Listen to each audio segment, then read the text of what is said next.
Hello, everyone, and welcome to our Wildcat Parent and Family session this evening here at 6 o'clock. Thank you so much for joining us. There are a lot of you on the line watching us, and there's a few of us here as well, ready to answer all the questions that you do have. My name is Holly Gerke, and I'm going to be our moderator tonight, but just wanted to walk through a couple of our talking points. I'm going to be welcoming everyone, and then we're going to give some quick updates about some of the things that are going on campus, hopefully answer some of the questions that you have about things that are going on, the decisions that are being made when looking at coming to campus this fall. And then we're going to turn it over to you and answer all the questions that you may have. So just some housekeeping things. Feel free to start using the chat on the YouTube channel that you're seeing. Right below the stream is the chat. So feel free to type in any questions that you do have and you want us to answer. We will be planning to be here for about an hour. So that's the time frame that we have. If you have to jump off or aren't able to stay with us the whole time, that is totally okay. This is live, and so we're going to be able to record it as well. So you can come back to this site after we kind of complete and then be able to watch it as many times as you need to get your questions answered. And then we also will be following up with questions maybe we're not able to answer tonight, whether our panelists maybe don't have an answer for you or we just don't have enough time to get to all of them. So if you do have questions after this, feel free to email us at events, plural, @ksu.edu, and we'll be able to follow up with you as well. So quick introductions of who's on the call with us and who will be helping us answer all the great questions and providing updates. I have Brian Williams, who is our Interim Director for New Student Services and Undergraduate Recruitment, Ann DeLuca, who is the Director of Parents and Family Programs here at K-State, Cody Walls, who is the Assistant Director of Training and Biofeedback and is a coordinator at the K-State Counseling Center, Maker, who is the Director with Student Financial Assistance, Abby King, who is the Nursing Coordinator for the Lafine Health Center at K-State's campus. And we have a current K-State student, junior Sam Bond, on the call as well, who is majoring in Human Development and Family Sciences. So with that, I'm going to turn it over to Brian Williams to give some updates about orientation and enrollment and some things that you may be looking forward to this summer. Brian? All right, good evening, everyone. Once again, Brian Williams here, Director of New Student Services, which is our Office of Admissions and Recruiting. So excited that you're joining us here for this live session. I want to give some brief updates and hand it over to my colleagues. We really want to get to your questions, but a couple things to know is that the first question that's probably on everybody's mind is, will we be here come August? And yes, that is the plan. We do intend to open our campus, hold courses in person, starting right at the beginning of the fall semester. Now, of course, that is subject to, we're kind of at the whims of what's going on throughout the country and throughout the world dealing with this pandemic. But all signs show, as we continue to get the best practices and recommendations from the CDC, from the Kansas Health Department. We have various committees here at the university that is looking at this very thoroughly and making sure that we're going to do this right. So our plan as of right now is to meet everybody on campus for that first day of classes on August 24th. For everyone who is going to be a new student, we are going to be hosting a couple of different things to help you get prepared and integrated into the institution. The first thing we're going to have is our enrollment. June enrollment is going to take place starting June 3rd, and we're going to be having students meet with their advisors via Zoom. Zoom seems to be everybody's best friend nowadays. It's going to continue to work effectively for us as well. So within the next couple of weeks, by the end of May, you'll be receiving some communication from us if you've already registered, asking you to sign up for your virtual advising appointment, as well as asking you to complete a intake form so the advisors get a chance to learn a little bit about you before you join them for your advising session. You'll also receive some information about how to actually log into the system to do all of your enrollment and handle your enrollment needs. So that'll happen in June, on the day that you registered for orientation enrollment, or your student registered for orientation enrollment. If your student has not registered yet, you can still do so. It's just k-state.edu/admission/orientation. We are still taking registrations for orientation, and you'll find all the information on their website.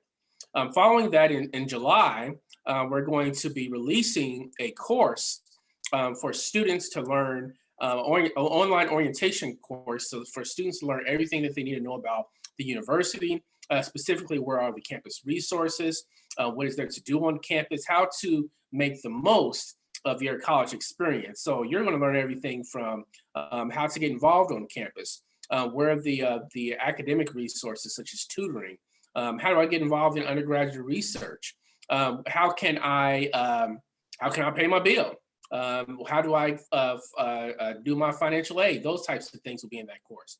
The final portion of your orientation experience will be Wildcat Warm-Up. Wildcat Warm-Up is optional, but we're hoping to get as many students as possible on campus a couple of days before school starts. We're going to be doing our Wildcat Warm-Up immersive experience, 2-day experience on August 20th and 21st. So more details to come on that. Thank you. Please send those questions in to me. I look forward to answering them along with my colleagues. Thanks, Brian. We'll pass it over to Ann DeLuca from Parents and Family Programs. Hi, thank you, Holly. Thank you all for being here tonight. I really appreciate your time. My name's Ann DeLuca, and I'm the director of the K-State Parents and Family Program. And I just wanted to share a little bit about what that program is and how we can stay connected. So first, I want to share that at K-State, we embrace an extensive definition of family. So this includes families of origins and family of choice, which means if you're a friend, spouse, neighbor, cousin, whoever it is, you're welcome to join us at our events and at your students' K-State experience. A couple of things to keep in mind is this is a completely free program, and we're here to help answer any questions that you or your family runs into. So any questions that you have, you can call our free parents and family hotline. The number is 785-532-2222. And that goes right to my line. So you can talk to me and I'll answer your questions, or if I'm not sure, I'll make sure we get you to the right spot. The K-State Parents and Family Program, our goal is to help you make memories at K-State with your student. Usually I like to, meet people face to face, but this is gonna have to do for now. I'm so excited to host you all on campus this year. And again, if there's anything that I can do to help you navigate this college experience, please reach out. Again, the hotline, it's 785-532-2222. Thanks for being here tonight, and thanks, Holly. Thanks, Ann. I'm going to turn it over to Chris from our financial aid office on campus. Chris? Hi, everybody. Yeah, my name is Chris. I'm an assistant director in the Student Financial Assistance Office here at K-State. Really on our end, I'm kind of here to answer as many questions as you may have about aid. The main points that I like to point out is we do have financial aid advisors that we do assign to each student based on your last name. So alphabetically, we'll assign that. Those are on our website where you can actually go and see based on your last name who your advisor is and get their contact information. Another big question that I can kind of address right now ahead of time is if you do have income changes and things like that since the information you put on your FAFSA, we're definitely able to take that into account. I can get more information on that to you later in the Q&A. I'm sure people are going to have more specific questions on that. And really the last thing that I like to point out is make sure your students are keeping on top of their to-do lists in their cases account. A lot of the questions that you may have can be answered specifically just by taking a look at that to-do list, clicking on it. It'll either have a form for you to submit to us, or it'll tell you exclusively in the to-do list item what you need to submit to the university. But again, like I said, I'm here to answer any questions you may have. Holly, thank you for having us all today, and I look forward to answering your questions. Perfect. Thank you, Chris. I'm going to turn it over to Abby from our Lafine Health Center. Hi, thank you, Holly. So like Holly said, my name is Abby King. I'm the nursing coordinator here at Lafine Health Center. Just wanted to bring a few points up for you to think about with your student. So all students are required to submit their immunization records. What we're really looking for is 2 MMR vaccines and 1 meningococcal vaccine. The meningococcal is if you're only living in the dorms or on any kind of on-campus living. And then we're also looking for completion of the TB questionnaire. And that can all be found on our website. If you go to www.ksu.edu/Lafine, on our homepage, there'll be a purple button that says My Lafine Patient Portal. You just click on that and log in, and there'll be a to-do list on there. And it's super easy. You can do it from your phone. You just take a picture of your record, complete the TB form on there, and submit it. One other thing is always great to do while your student is still at home with you is go ahead and upload your insurance card, because when they get here, sometimes they don't have that. And so it's always great to have that uploaded before they even get here. One other thing I would just point out is if your student does have a chronic illness or something like that, we always encourage students to go ahead and send us their records from their previous provider, so that way we can continue your care here at Lafine also. But I look forward to all your questions, and that's really all I have for you guys. If you have any questions about Lafine, though, always reach out. We always have someone here that can answer your question. Thanks. Awesome. And last but not least, from our counseling center here at K-State campus, Cody Walls. Thank you so much, Holly. And I love being able to follow Abby with that, because so much of the information feels very similar. So I'm Cody Walls, and I'm the Assistant Director at Counseling Services. And just a little background of what Counseling Services can offer your students. We are a fully functioning therapy office. So we're staffed by psychologists, master's level clinicians, and we also have some trainees that are finishing their doctoral degrees that come in and work with us for a year. We've been really fortunate in this last year. Some of you may have some kiddos who have attended K-State in the past and may have some awareness of our services, but we were fortunate enough to move to all free services.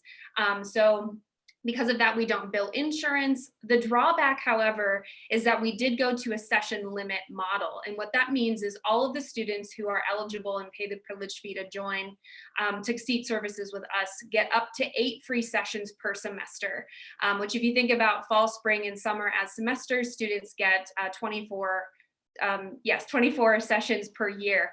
And we also offer individual, group, and couples therapy. And a lot of times what we do hope folks will engage with is group therapy, because sometimes the hardest part of coming to college is acclimating and adjusting to all of the changes that can happen. So we want to give people an opportunity to connect with other peers in a really meaningful, safe environment. And you know, with all the stuff that's been going on with COVID and needing to kind of to tell them, we have been fortunate enough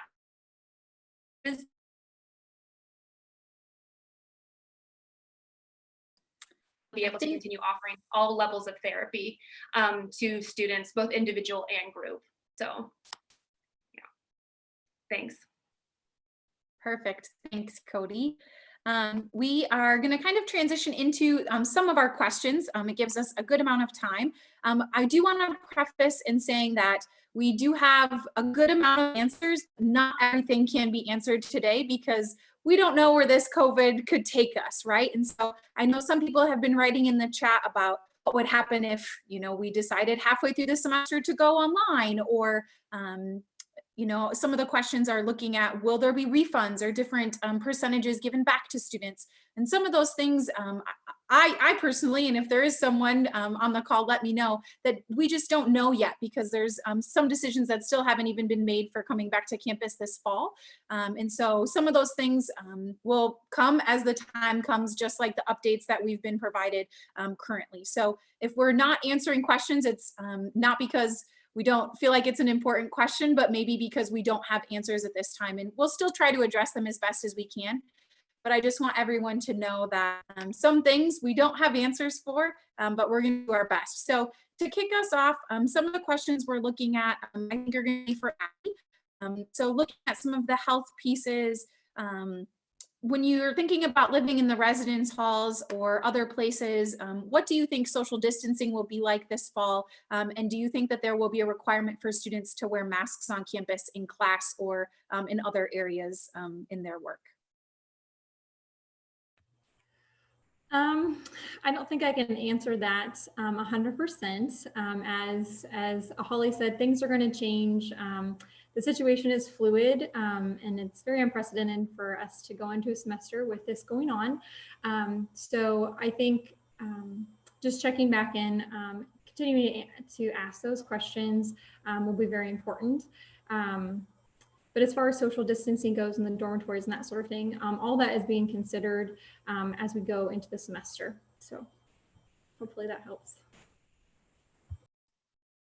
Perfect. Thank you, Abby. Some of the questions that we have coming in, architecture studios being open, having marching band back on campus. So those are things that we plan to have happen this fall.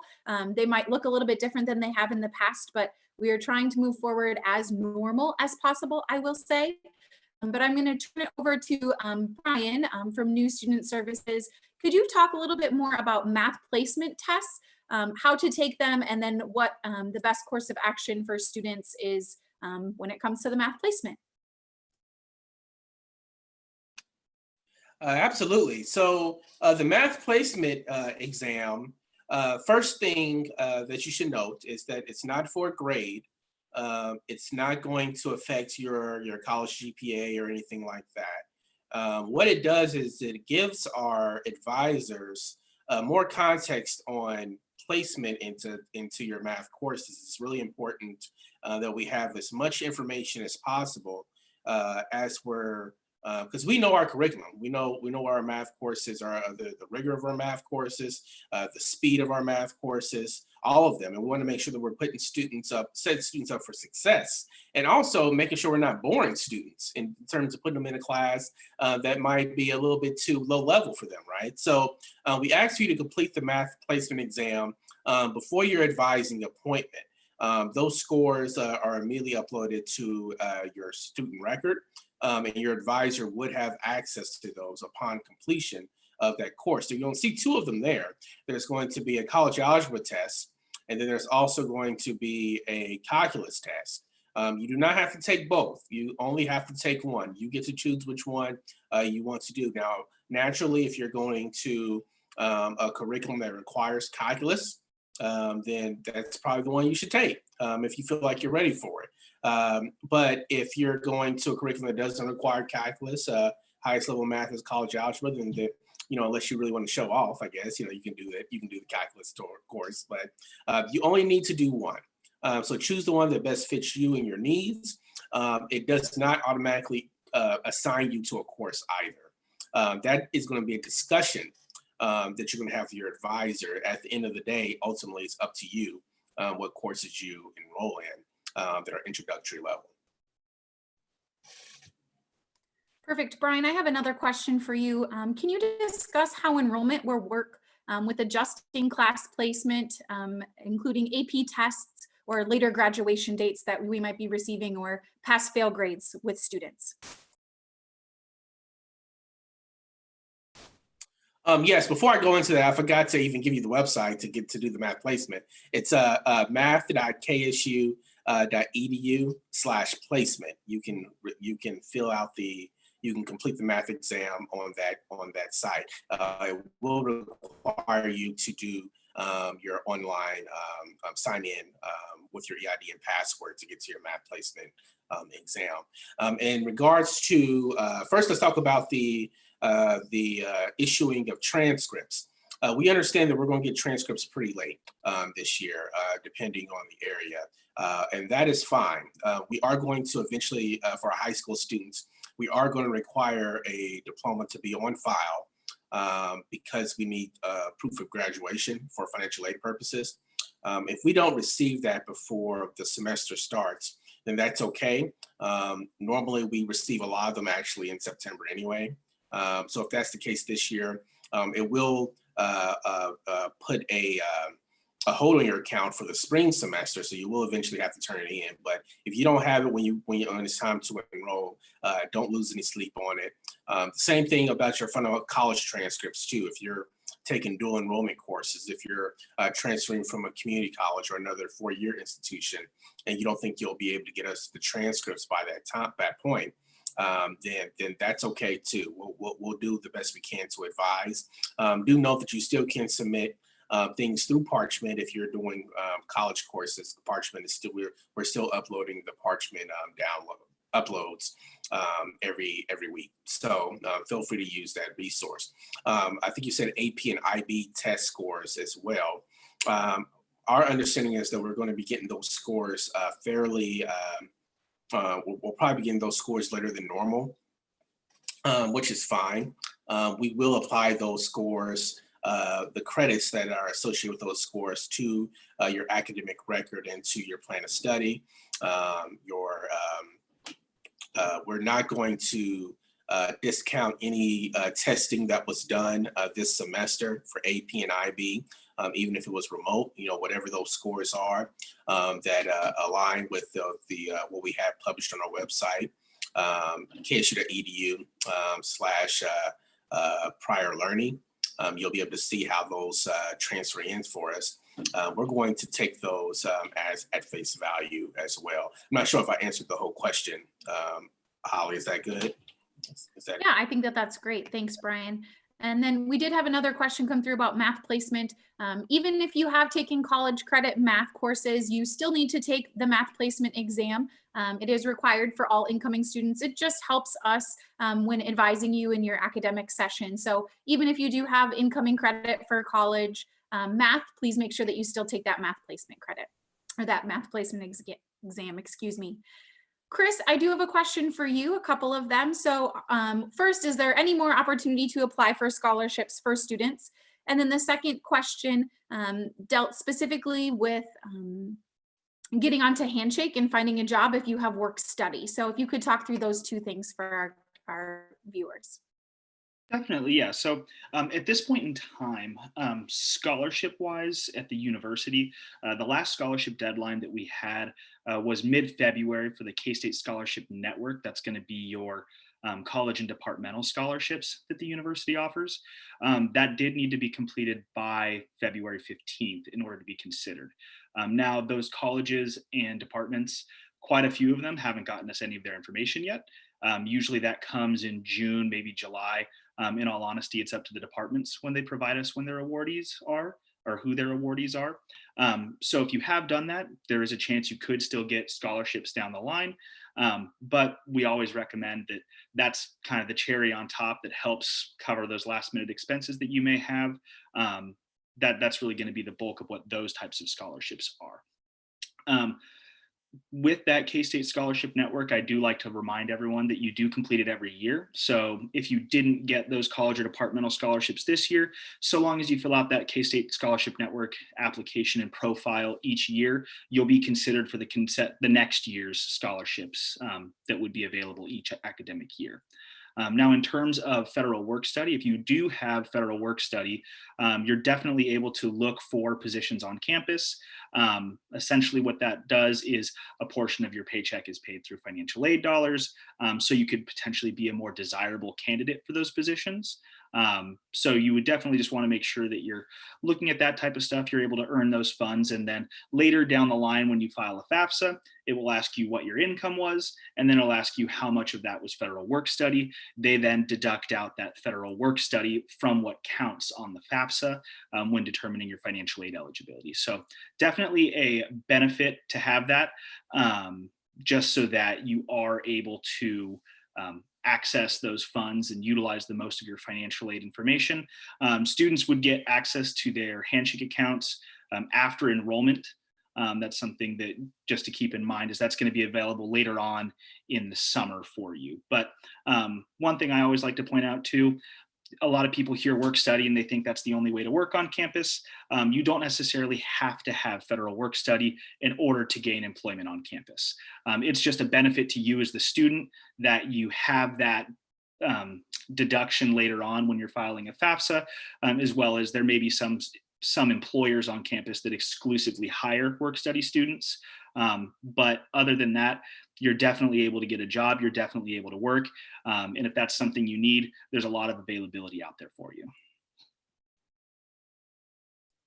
Perfect. Thanks, Chris. Abby, I have a question for you. Let me see here. Would you recommend that students also get health insurance in addition to their parents' insurance? And then also, how do you transfer prescriptions to the Lafine Health Center? Sure, those are good questions. As far as insurance, their parents' insurance is just fine. We accept most all insurances. Medicaid, Medicare are the only two that we don't. So they can always check with us if they have any additional questions on insurance. And then what was the second part? Sorry. How to transfer prescriptions to Lafine? Sure. So if you want to transfer any prescriptions to Lafine, basically you can just have your pharmacy call our pharmacy and say that they'll be sent. It's pretty easy. It's usually just pharmacy to pharmacy. You don't have to call and talk to any of the nurses or anything else like that. Awesome, thank you. Brian, can you maybe talk a little bit more about what that Wildcat warm-up experience might look like and how it is going to work with sorority recruitment? Absolutely. So Wildcat warm-up, for those who have, I think Ann said this, kiddos who came before or prior, you may have heard of this program. It's an immersive experience to really allow you to get a sense of belonging about what K-State truly is, what makes us special. So you get a chance to learn about the university traditions. You get a chance to interact and engage and learn something about yourself and your leadership potential, how to express that in a way, in a world that's diverse and full of people from different walks of life and different areas of understanding. You get a chance to meet people who are going to be K-Staters and to really get some connections before you come to campus. After I finish speaking about it, I'm going to actually ask Sam Bond, who's our student who's on the call as well. She's actually been a Wildcat warm-up director for us for quite some time, so she can talk a little bit about her experience as well. But that's our goal in the beginning of the year. Before school starts, we want to actually give you a chance to take a breath and look around you and learn about what it means to be a K-Stater, what the next 4 years of your life is going to look like. We just don't want to just say, here you are, and have you go a mile a minute out of nowhere, because we want you to feel comfortable here. In terms of how it's going to work with sorority recruitment, those details are still being planned. We're in the very early stages of planning some portions of the event, mainly because we were waiting for guidance from all the way up to the governor. What are our plans for reopening and reawakening Kansas before we can decide what we're going to do for the university. So now some of those things are starting to firm up a bit. Those conversations are starting across all of our platforms, all of our programs, from sorority recruitment to K-State marching band to athletics. We're considering all those different things that may be going on at the same time. So I don't have details yet, but we will have a plan for both of those things here in the very soon future. But Sam, please speak a little bit about Wildcat warm-up from the student's perspective. Yes, of course. Thanks, Brian. So I actually was involved in when I was a freshman and coming into K-State my first year. I signed up for Wildcat warm-up. And while right now it might look a little bit different in the future, it was just a time for me as a student to kind of understand what all K-State offered for me as a student, but also connecting me to already new students just like me who were kind of nervous about that transition from high school to college, but also getting acclimated with Manhattan and what it offered me. And it's truly had a huge impact on my college experience and what I've been wanting to get involved in since then.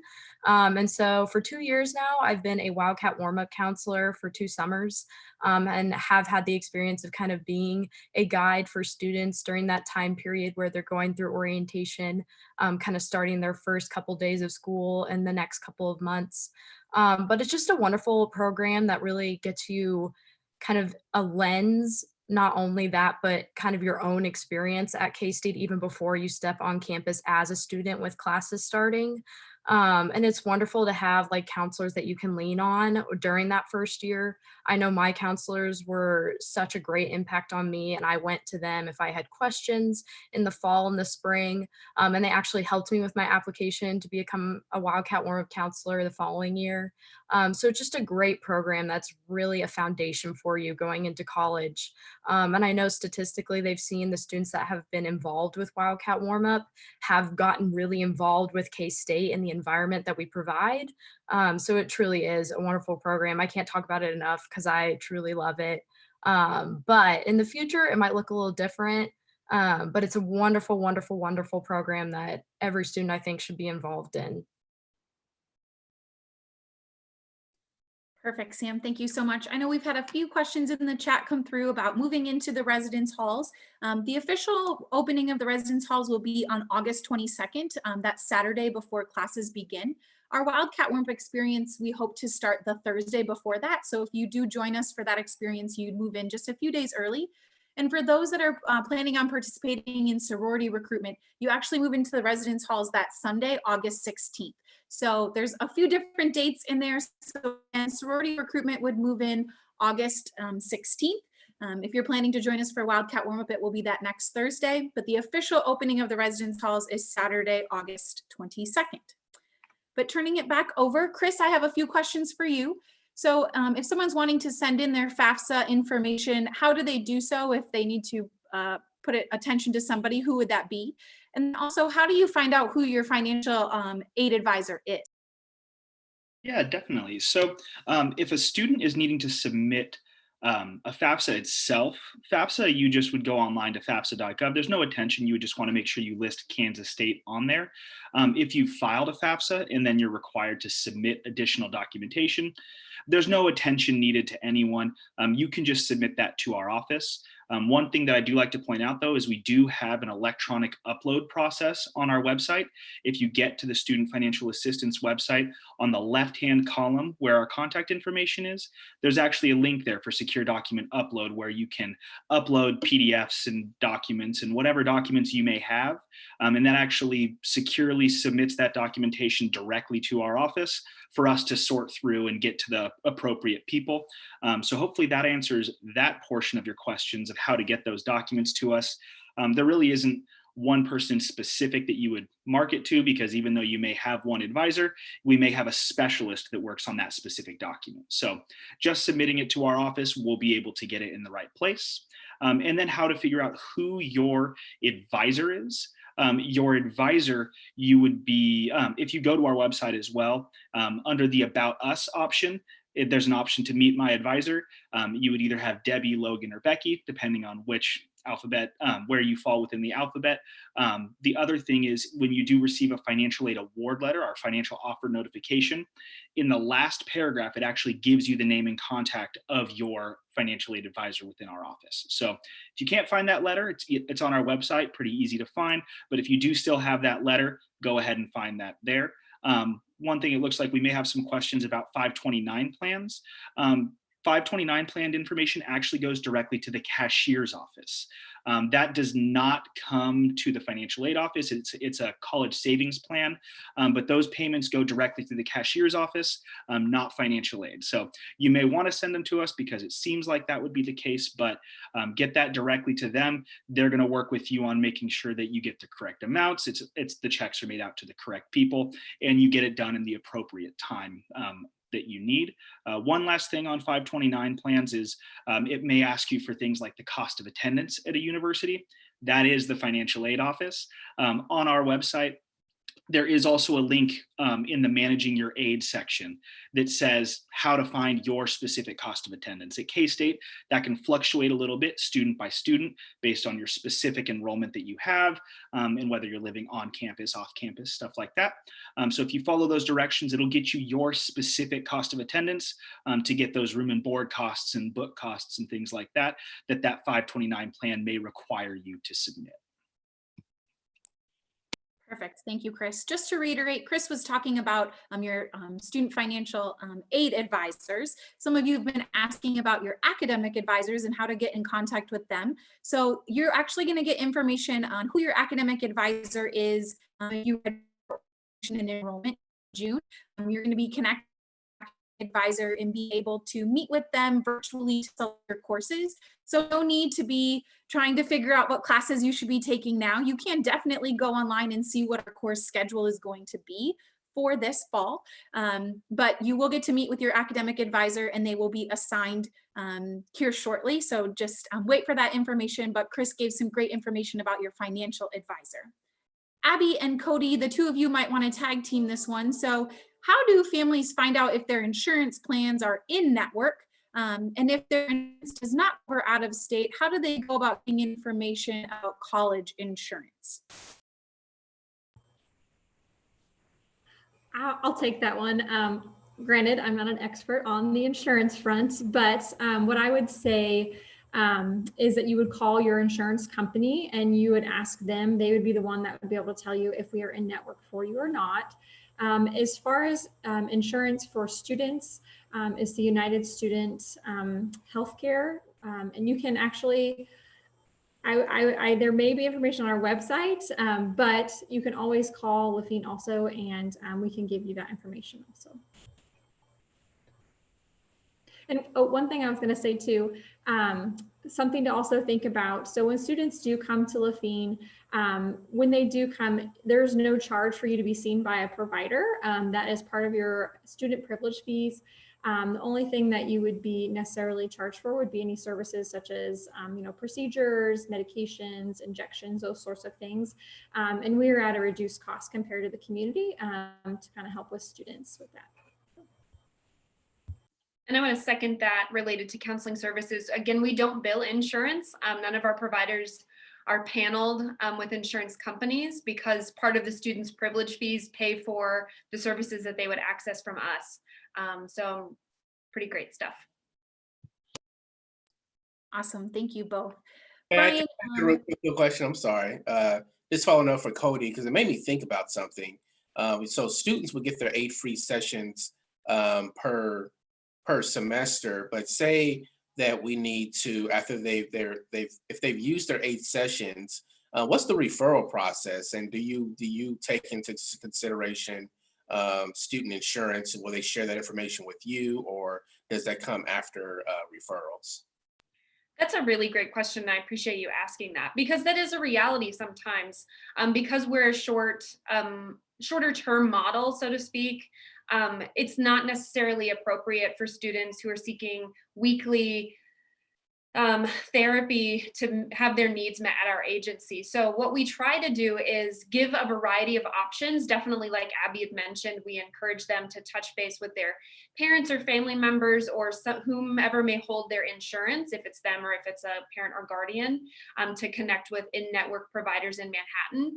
We also have a couple other options available around. So the K-State Family Center is a training program for couples and family therapy, and they have a clinic where they can see folks for mental health needs, and they can do a sliding fee scale, and they can go pretty low, like as low as $10. And then Pawnee Mental Health, which is a local community mental health center, also has the option at times to offer free mental health services. But that tends to be part of the consideration when we are making a referral, if we need to, out to a community provider. But we really do try our best to meet the students' needs where they are. And so things like group therapy can actually augment some of what we wouldn't be able to accomplish in individual therapy, with them not having to lose or go connect with another provider or worry about the hassle of doing that. So thank you very much for asking that question. awesome. Look at us answering questions within ourselves. I love it. So I'm going to turn it back to Brian. Can you talk about if students do enroll during June orientation and enrollment, are they locked in as far as fees go if they end up not attending in the fall? And then also, can you talk about testing out of courses, what that looks like for students? Sure thing. I'm going to ask Chris to kind of help me out at the end of this to make sure. I don't really have the dates, and maybe he has them. Students are not locked into the university. We're definitely wanting you to come after enrollment. But if you do decide that you're either going to stay back and wait a semester, or if you're going to if you're going to transfer in just later, that's fine. We hope that we eventually would have you join the K-State family. We would want to help you fill out a new application. You are able to withdraw from your classes without being charged. The date escapes me. I don't know if it's the first day of classes or after that, but the date escapes me. So maybe Chris would have that information. But before I turn it over to Chris, you also had a question about testing out options.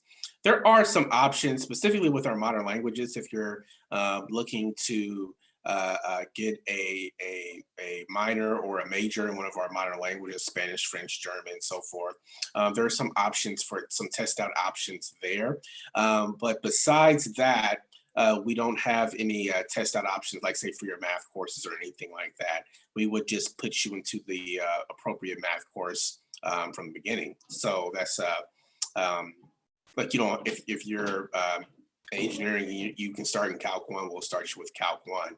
The only way to really get out of those course requirements, I don't want to say get out of those, but bypass those course requirements is if you're transferring in the credit from another institution that's accepted by the program. But we do have some options in our modern languages department.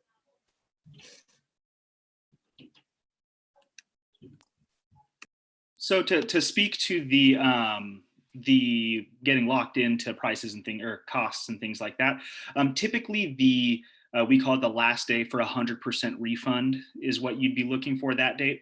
The first day of class actually this fall looks like it's, as Holly was saying, August 24th is the first day of class. It looks like that last day for 100% refund is September 14th. So you have about 3 weeks into the semester to add, drop, decide whether or not you're going to continue for the semester, delay a semester, or whatnot. But that does give you a little bit of time to do that. Keep in mind, if you receive financial aid, we do have to do calculations to determine if you have to pay a portion of that back. If you do, how much? And that does take us a little bit of time to figure out. But just know that you do have that 100% refund date that is a couple weeks into the semester. And let me add also, if you're here already, like if you drop your courses before the semester starts, that's one thing. But if you've started, you've been here for a couple of weeks and you're feeling distraught, you're feeling overwhelmed, you're feeling like this is not the place for you.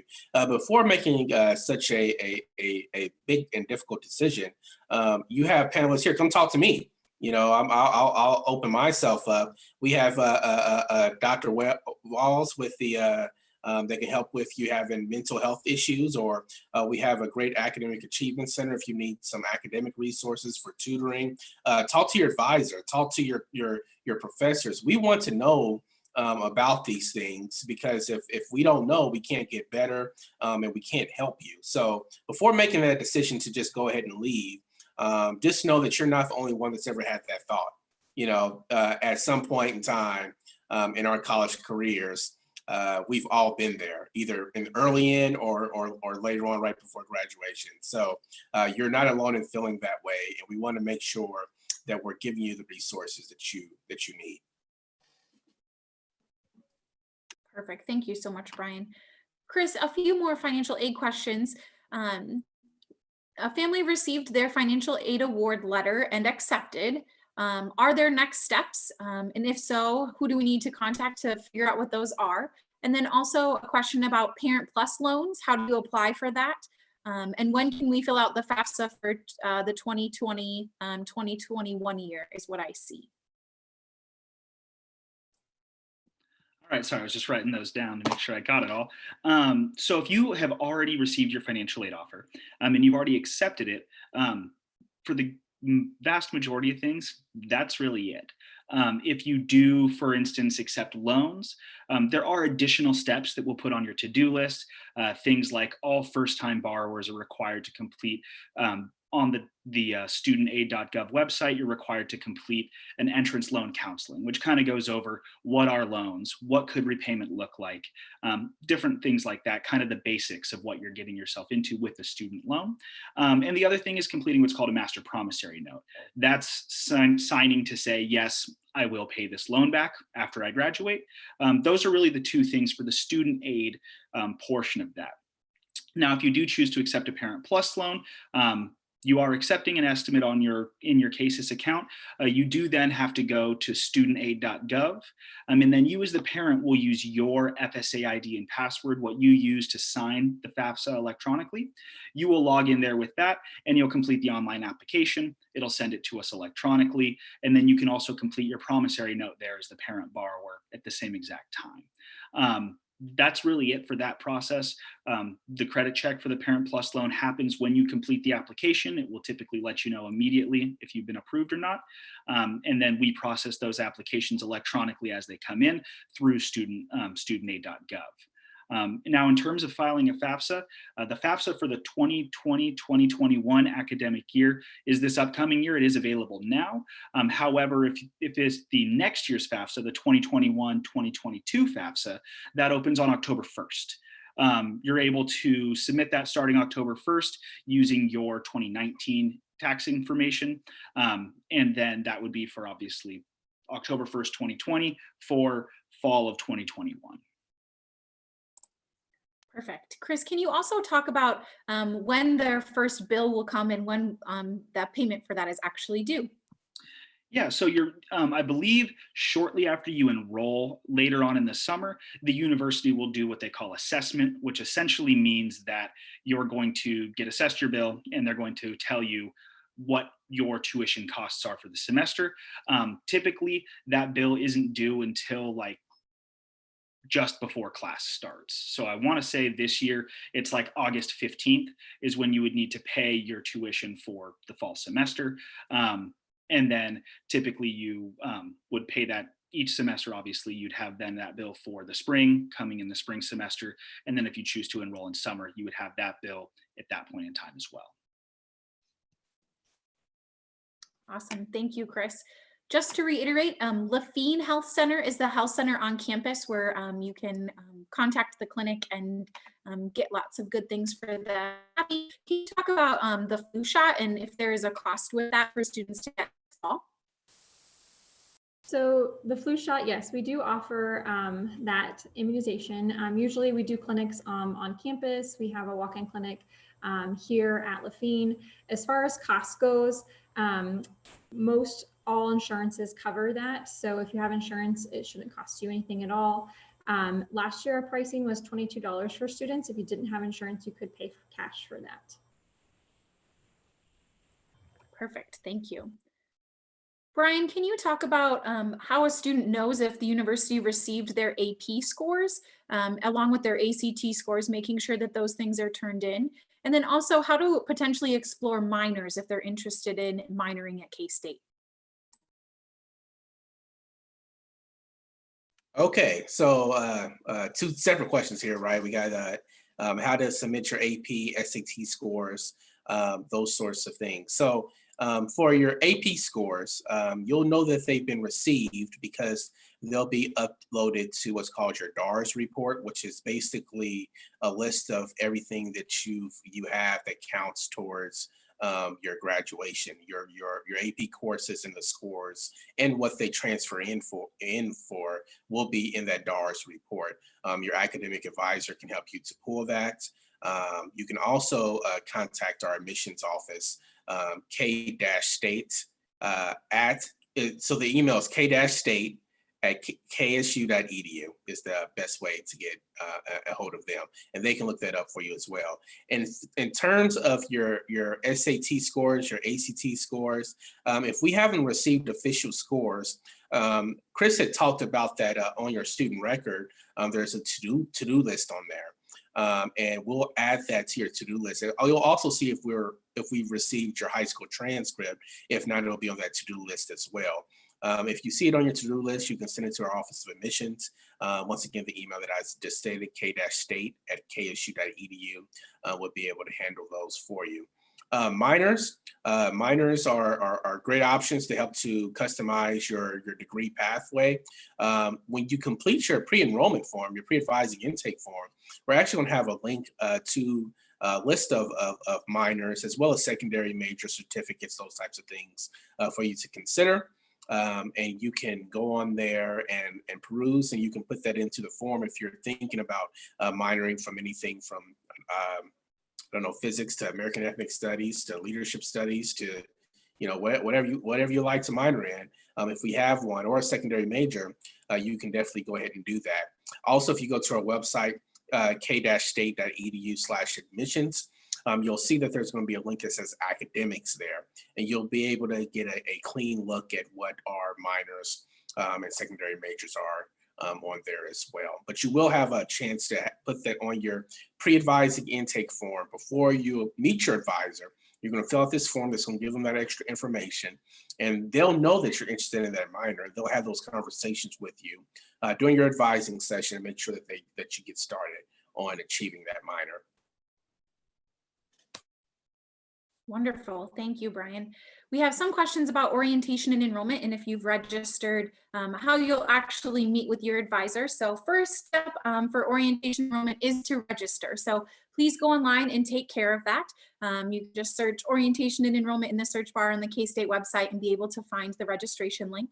The last week of May, we'll be sending out information about a pre-advising intake form. So to get more information from you about maybe classes that you've taken in college, some of those transfer credits you're bringing in, minors or majors you're interested in studying more. So we'll ask you some of those questions.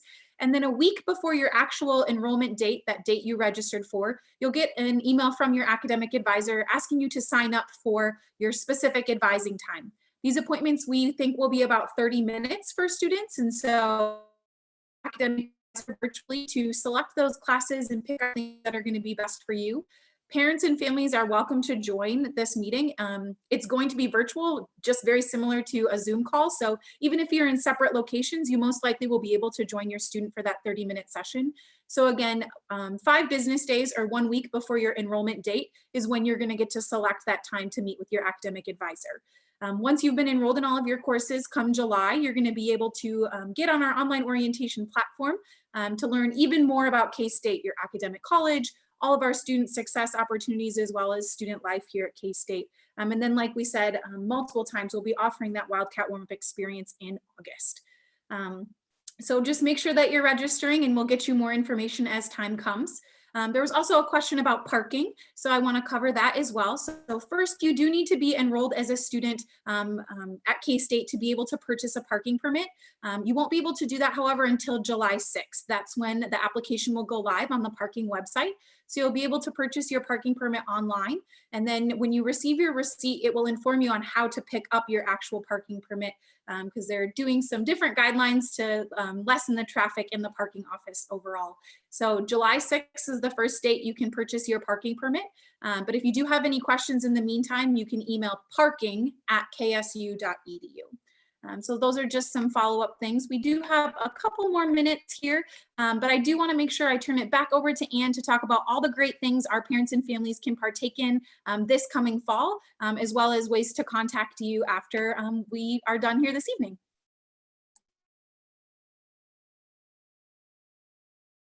Thank you so much, Holly. I just wanted to hop on one more time just to thank you all for giving us your time tonight. I think this was a great opportunity to get together some of our campus leaders and just help go through some of the questions that students and families are feeling right now.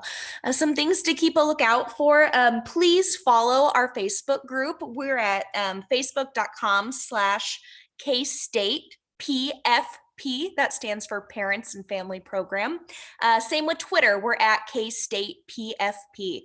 If you run into questions, call our hotline 785-532-2222. And also every year we host a big family day celebration event. So save the date for September 12th. That's going to be our 92nd family day. We're not exactly sure what it's going to look like this year. Again, these are unprecedented times, but I'm really excited to go through it with you and your families and see how we're going to engage this new group of K-Staters.